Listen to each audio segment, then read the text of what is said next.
parte, yo quiero invitarlos a que conmigo tomemos nuestro libro de texto que va a ser para toda esta semana, la palabra de Dios, para que podamos entonces aprender acerca de ese punto central en los hogares, el amor. Les invito entonces a abrir su libro de texto en el libro de Primera de Corintios, el capítulo 13. Yo le voy a dar lectura en voz alta y usted me sigue con la vista.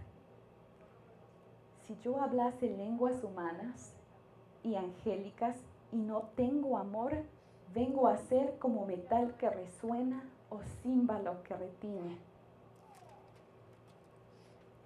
Y si tuviese profecía y entendiese todos los misterios y toda ciencia, y si tuviese toda la fe de tal manera que trasladase los montes y no tengo amor, nada soy. Y si repartiese todos mis bienes para dar de comer a los pobres, y si entregase mi cuerpo para ser quemado y no tengo amor, de nada me sirve. Detengámonos allí. La palabra en este momento nos ha enseñado algo impactante. El amor es esencial es una necesidad absoluta para nuestra vida. ¿Se dan cuenta? El amor abarca todo aspecto de todo lo que el ser humano pueda hacer, pensar. Nos habla de dos aspectos, el físico y el espiritual. Si yo hablara lenguas angélicas o humanas, ¿se dan cuenta? Que aún si yo estudiara todos los libros de psicología, de matrimonio, de hogar, si yo estudiara todos esos libros de sociología y también estudiara toda la Biblia de tapa a tapa y no tengo amor, de nada me sirve. Pero entonces aquí nos podemos detener hacer una pausa. Ok, la Escritura ha establecido que hay una enorme necesidad de amor. Es importantísimo. Pero entonces ahora podemos hacernos la pregunta, ¿qué es el amor? Porque parece que el mundo tiene varias definiciones de amor. Si hay tantas definiciones por aquí y por allá, ¿de qué es el amor? ¿Será que la palabra nos lo aclara para que ya no haya más confusión? Claro que sí. Les invito a buscar Primera de Juan, capítulo 4, versículo 16. Y dice así: y nosotros hemos conocido y creído el amor que Dios tiene para con nosotros. Dios es amor, y el que permanece en amor, permanece en Dios, y Dios en él. ¿Se dan cuenta? Nuestro libro de texto, el Señor nos explica y nos aclara qué es el amor. Y al contrario de que a lo mejor la idea que teníamos cuando entramos por esa puerta, en este momento aclaramos y aprendimos que el amor no es una emoción, el amor no es un sentimiento, el amor es una persona. La base de la familia debe ser el amor. ¿Están de acuerdo? Y si el amor es Dios, entonces concluimos que Dios debe ser la base del hogar. Imagínense como que esto que acabamos de aprender hoy, como un ladrillo. El primer ladrillo que vamos a poner en nuestra edificación es esto. La base del hogar es el amor. El amor es Dios. Lo que significa que Dios debe ser la base o el centro del hogar. Bendito Dios, te damos gracias una vez más, porque tú, oh Dios, creaste la institución del matrimonio con un propósito de salvación y también con un propósito de felicidad para cada uno de nosotros. El enemigo ha tratado de destruir este regalo lindo que nos has dado, pero permite que en esta semana que estamos comenzando podamos ver cómo nuestros hogares se fortalecen, cómo nuestra relación de familia crece y cómo la bendición de Dios se derrama en nuestros hogares. Bendice a cada persona que ha venido a escucharte, oh Dios. Y permite, oh Dios, que seas tú quien les hables. Quédate con nosotros. Toma, oh Dios, el control de nuestras vidas y también de esta reunión. En el nombre de Jesús. Amén. Bien, mis hermanos, pues en esta hora vamos a hablar, como decíamos, del enemigo, de la felicidad. Y vamos a llamarle a esta meditación lecciones de una caída. Vamos a hablar un poco esta noche acerca de la infidelidad. Vamos a buscar allí en el libro de Segunda de Samuel, capítulo 11, y en el versículo 1 dice así, Segunda de Samuel, capítulo 11, versículo 1. Aconteció al año siguiente, en el tiempo en que salen los reyes a la guerra, que David envió a Joab y con él sus siervos y a todo Israel, y destruyeron a los amonitas y sitiaron a Rabá, pero David se quedó en Jerusalén. La primera cosa que quiero que tú notes en esta lectura que acabamos de tener es que es más fácil caer cuando tú no estás enfocado en el propósito. ¿Qué pasa con este rey David? La costumbre de las guerras en ese tiempo era que, como lo dice el texto, que los reyes fueran marchando delante de sus ejércitos a la batalla. Pero a David se le ocurre la brillante idea de que él no va a marchar delante de sus ejércitos, sino que su general, sus ejércitos y todo el pueblo que se sumó a esta campaña salió a la guerra, pero dice que David se quedó en Jerusalén. Dice que es el tiempo en el que salen los reyes a la guerra. David era rey. Él debía salir a su propósito. Sin embargo, decide quedarse en Jerusalén. Y al desenfocarse de su propósito, David cae en dos peligros. Número uno, se desocupa. David no se ocupa. No sé cuántos de ustedes han escuchado esa máxima cristiana que dice, la mente ociosa, taller del diablo. Cuando usted se desocupa, cuando usted pierde el enfoque de su propósito, es una oportunidad para que el enemigo entre y tome el control de su vida. También hay otro peligro que debemos analizar también, y es cuando estamos demasiado ocupados. Eso también puede ser peligroso, ocuparnos demasiado. También hay algo que a David le tocó de cerca, y quiero que ustedes entiendan, es más fácil caer cuando nadie te advierte el peligro. ¿De qué estamos hablando? David era el rey. ¿Quién le va a decir al rey cómo comportarse y cómo no? ¿Qué hacer y qué no hacer? Es fácil para David como rey pues corregir a los que están debajo de él. Pero ¿quién corrige al rey? ¿Qué pasa cuando el hombre es el jefe de la casa? Él corrige a todos los que están en la casa. Pero ¿quién lo corrige a él? Gracias a Dios que para eso tenemos la palabra de Dios. Aunque usted sea el líder de la casa, aunque usted sea la cabeza de la familia, usted tiene la palabra de Dios para corregirle. Así que usted debe estar atento a la palabra como una antorcha, como decía mi esposa, porque es útil para enseñar, para convencer, para que tú y yo podamos ser perfectos a través del conocimiento de la salvación. Ahora, ¿qué pasa con este hombre? Vamos a ver allí, en ese mismo capítulo 11 de Segunda de Samuel, y dice en el versículo 2 y hasta el versículo 4, y sucedió un día que al caer la tarde que se levantó David de su lecho, oiga ustedes, al caer de la tarde fue que este hombre se levantó. ¿Se imaginan ustedes?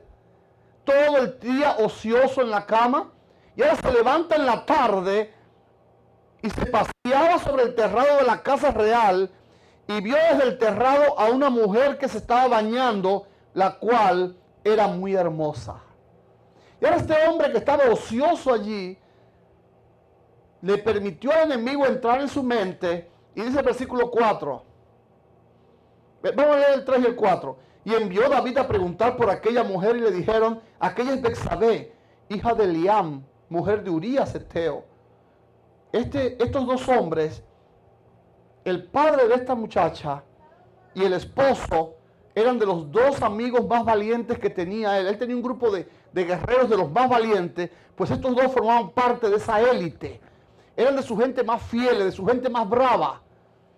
Y ahora viene David y no solo pregunta por esta muchacha, sino que dice el versículo 4, y envió David mensajeros y la tomó y vino a él, y él durmió con ella, y luego ella se purificó de su inmundicia y se volvió a su casa. ¡Wow! Cuando tú y yo no buscamos consejos en Dios, cuando tú y yo actuamos sin medir las consecuencias, nos mentimos a nosotros mismos. Y también tendemos a justificar nuestras acciones. Y también minimizamos nuestro pecado. Es más fácil caer cuando tú no piensas en las consecuencias. Si tú pesaras las consecuencias antes de tomar una decisión, estaría seguro que muchos de los errores que cometemos en contra de nosotros mismos y de nuestra familia, no los cometeríamos. Ahora, miren lo que dice en el versículo 5.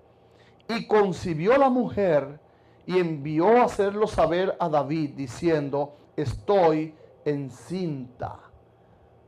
Ahora aquello que pensó él que no iba a salir a la luz, sale a la luz. Y ahora con esta situación, ¿qué es lo que consigue? ¿Cuáles son las consecuencias de esta acción de David? Número 1, arruinó un hogar. Número 2, engañó y mató. ¿A quién engañó? ¿A quién mató? Para poder tapar su pecado, tuvo que mandar a matar a su mejor amigo, al esposo de esta muchacha. Increíble. Lo trató de engañar primero para que se fuese a acostar con ella, pero el hombre era tan fiel que no fue nunca. Y no le quedó más remedio a él que para tapar su pecado que asesinar a su propio amigo. Pero como resultado, porque todo pecado tiene sus consecuencias, también perdió su hijo. Ese hijo que concibió en pecado, dice la Biblia, que murió. También David perdió su credibilidad. Ya el pueblo de Israel no lo miraba como aquel líder puro a quien debía seguirse con los ojos abiertos, con los ojos cerrados. También, otra consecuencia importante, afectó su relación con Dios. Cuando el profeta por fin le advierte a David de lo que había hecho, es allí donde David exclama lo que aparece en el Salmo 51, y vamos a leer solamente del 1 al 4, aunque pueden leer en la casa luego el Salmo completo. Pero miren lo que dice allí. David, cuando se dio cuenta de verdad, cuando abrió los ojos a la realidad de las consecuencias y del pecado que había cometido, dice, ten piedad de mí, oh Dios, conforme a tu misericordia. Conforme a la multitud de tus piedades, borra mis rebeliones. Lávame más y más de mi maldad y límpiame de mi pecado. Porque yo reconozco mis rebeliones y mi pecado está siempre delante de mí. Y ahora, en el versículo 4, reconoce, contra ti solo he pecado y he hecho lo malo delante de tus ojos. ¡Wow! Ahora que vemos aquí en el Salmo 51 del 1 al 4, vemos la restauración de David porque tenemos un Dios poderoso. Es posible que estemos hablando en esta hora algún matrimonio que ha caído en alguna situación de esta, pero quieren levantarse, pero quieren restaurar su matrimonio. Claves para restauración están en estos versículos. Número 1, no hagas excusa, acepta tu responsabilidad. Número 2, entiende las implicaciones del pecado que cometiste. Número 3, pide perdón a Dios. Y número 4, acepta acepta el perdón de Dios. ¿Por qué digo acepta? Porque muchas veces esa es la terrible consecuencia de haber pecado. Dios nos perdona cuando arrepentidos le pedimos, pero muchas veces nosotros mismos no nos perdonamos. Y esa amargura va consumiendo nuestro corazón y va trayendo infidelidad, tristeza y amargura a nuestro corazón. Vamos a tocar rapidito razones para la infidelidad. En primer lugar, y la primera razón para la infidelidad está basada en el egoísmo. Cuando usted deja de pensar en los suyos para comenzar a pensar en usted. Cuando usted se concentra en usted, usted se convierte en una persona egoísta. Y usted siente que usted merece darse una oportunidad, merece una aventura. ¿Sabe? ¿Quiere que le diga algo? Las aventuras son muy buenas, pero cuando usted las vive con su esposa, comparta sus aventuras, sus sueños, sus planes, todo lo que a usted se le ocurra y hágalo con su familia. Y usted verá que su matrimonio se va a fortalecer. Pero cuando usted es un egoísta, usted va a pensar en usted mismo y en usted solo, pues entonces usted está propenso a cometer infidelidad. Número 2, la otra razón es vivir en la fantasía. No te engañes. El enemigo siempre va a ponerte un espejismo delante. ¿Sabe lo que es un espejismo? Cuando usted está en el desierto con mucha sed, la misma sed lo hace como que perder la razón y usted está viendo mucha agua delante de usted, ve un lugar de palmeras, de sombra, de mucha agua y usted corre y cuando llega allí no es más que una decepción, es el mismo desierto.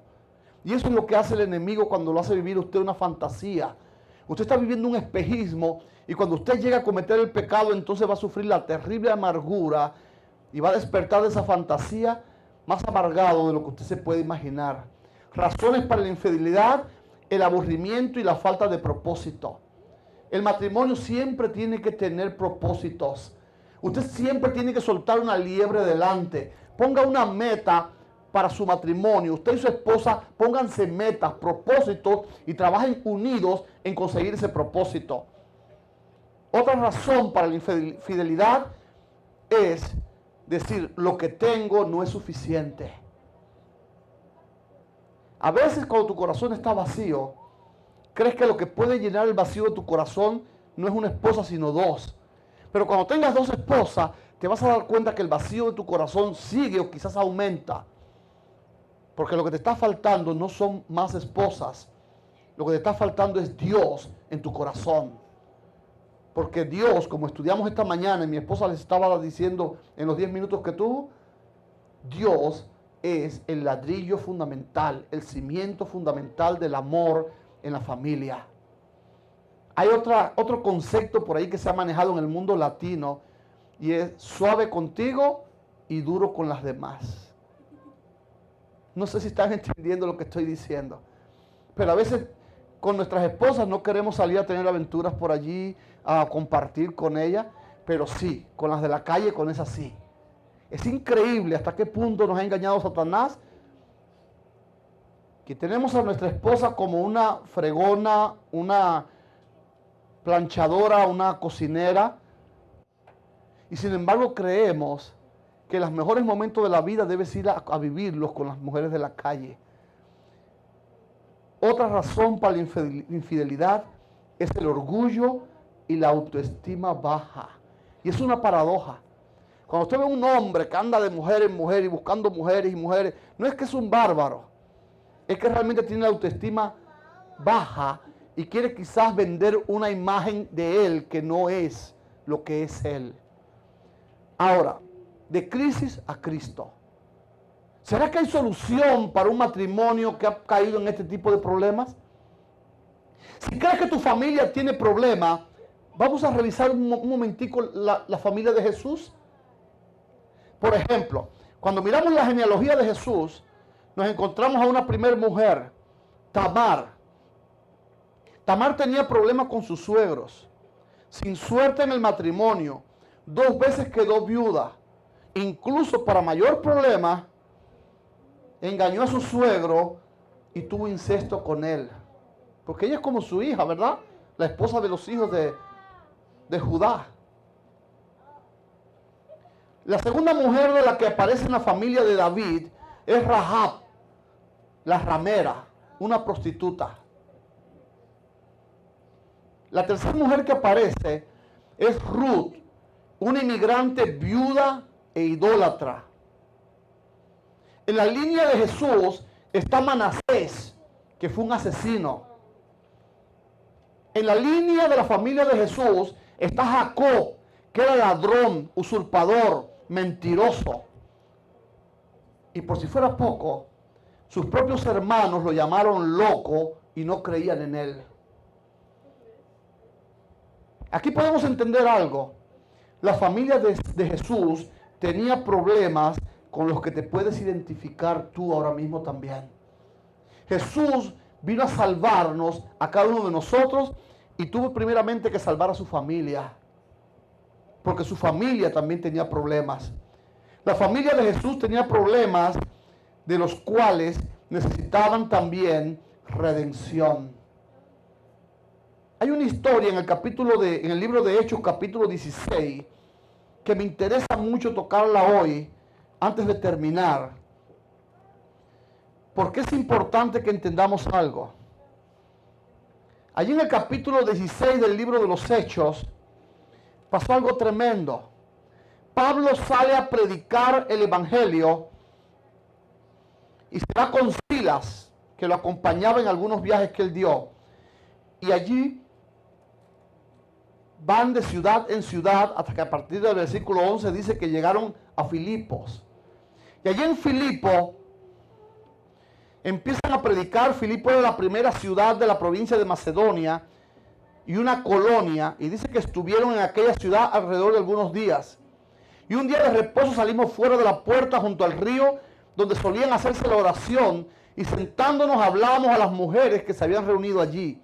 Entonces una mujer llamada Lidia, vendedora de púrpura de la ciudad de Tiatira, que adoraba a Dios, estaba oyendo. Y el Señor abrió el corazón de ella para que estuviese atenta a lo que Pablo decía. Y cuando fue bautizada y su familia nos rogó diciendo: si habéis juzgado que yo sea fiel al Señor, entrad a mi casa y posad.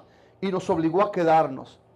Y aconteció que mientras íbamos a la oración, nos salió al encuentro una muchacha que tenía un espíritu de adivinación, la cual daba ganancias a sus amos adivinando. Esta siguió a Pablo y a nosotros daba voces diciendo: estos hombres son siervos del Dios Altísimo, quienes os anuncian el camino de salvación. Y esto lo hacía por muchos días. Mas desagradando a Pablo, este se volvió y dijo al espíritu que dominaba a la muchacha: te mando en el nombre de Jesucristo que salgas de ella. Y salió en aquella misma hora. Pero sus amos, que ganaban mucho dinero con la adivinación de esta muchacha, pues lo acusan y ahora son encarcelados. Tremendo problema. Ahora son encarcelados. Ponen a Pablo y a Silas en lo peor, de lo más profundo de los calabozos. Los encadenan a unas paredes. Y cuando están allí prisioneros, en la parte de afuera, gozando de perfecta libertad, había un carcelero. El carcelero gozaba de toda la libertad que pudiera querer. Era una autoridad. Sin embargo, aquellos dos prisioneros que estaban en las mazmorras, amarrados con cadenas, estaban cantándole a Dios. Y este carcelero es impactado por las alabanzas de estos hombres. Y este carcelero empieza a analizar y dice: ¿cómo es posible que yo, que estoy en libertad, no soy feliz? ¿Cómo es que yo no estoy en libertad y mi matrimonio se está cayendo a pedazos y mi familia se está destruyendo? ¿Qué le pasa a estos hombres? Pero dice que en medio de la alabanza, dice la Biblia en el capítulo 16, que viene un terremoto y destruye las paredes de la cárcel y muchos de los presos escaparon y huyeron.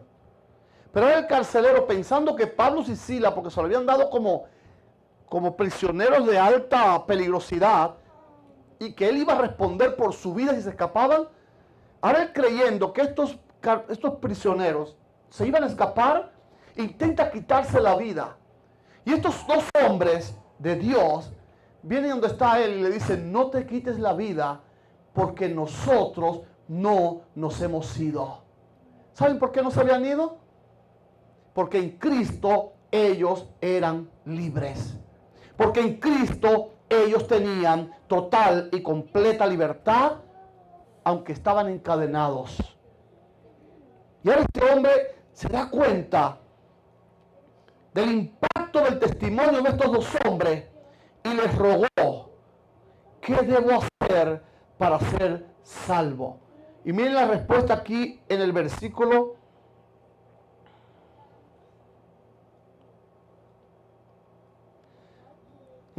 29, dice: y él entonces, pidiendo luz, se precipitó adentro y temblando se postró a los pies de Pablo y Silas. Versículo 30, y sacándolos les dijo: señores, ¿qué debo hacer para ser salvo?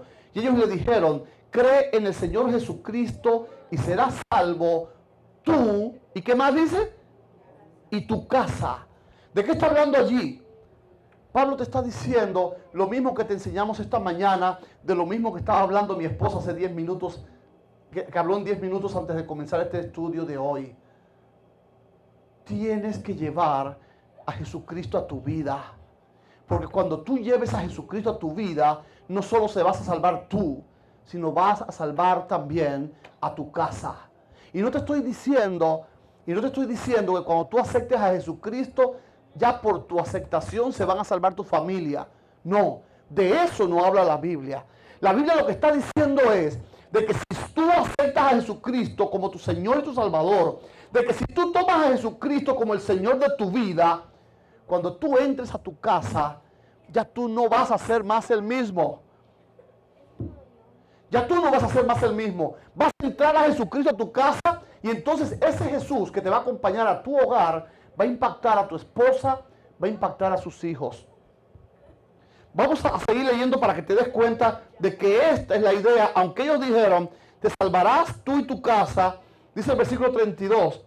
Y le hablaron la palabra del Señor a él y a todos los que estaban en su casa. Quiere decir que ahora, cuando este hombre acepta a Jesucristo, se lleva a Pablo y a Silas a su casa, y ahora ellos le hablan también a su familia. Eso es lo que pasa cuando tú aceptas a Jesucristo como la fuente poderosa de felicidad y salvación, que vas a impactar a todos los de tu casa. Dice ahí, versículo 32, y le hablaron la palabra del Señor a él y a todos los que estaban en su casa. Y él, tomándolos en aquella misma hora de la noche, les lavó las heridas y enseguida se bautizó, él con todos los suyos. Y llevándolo a su casa, les puso la mesa y se regocijó con toda su casa de haber creído a Dios. ¿Qué pasó con este hombre? Este hombre ahora se encuentra con estos mensajeros de Dios, son impactados, aceptan a Jesucristo, lleva a Jesús a los que vivían con él, y ahora este hombre por fin, por primera vez en su vida, se puede sentar en una mesa mirando a su esposa sin avergonzarse, mirando a sus hijos sin avergonzarse, y por fin estar en paz, porque ahora Jesús es el centro de su vida, de su matrimonio y de su familia. ¿Qué enseñanza tenemos en esta meditación de hoy? La infidelidad, como vimos en David, solo puede traer sufrimiento, dolor, problemas, amargura. Pero cuando tú permites, como el carcelero, que Jesús entre en tu corazón, entonces todo lo que necesita tu familia estará resuelto. Porque cuando Jesús es el centro de tu vida, cuando Jesús es el centro de tu hogar, entonces es cuando verdaderamente tú puedes disfrutar de tu familia. Es cuando verdaderamente tú puedes disfrutar de las bendiciones de Dios. Es cuando verdaderamente tú y los tuyos podrán caminar unidos con propósitos de salvación y propósitos de bendición. Y eso es lo que Jesucristo quiere para esta noche contigo.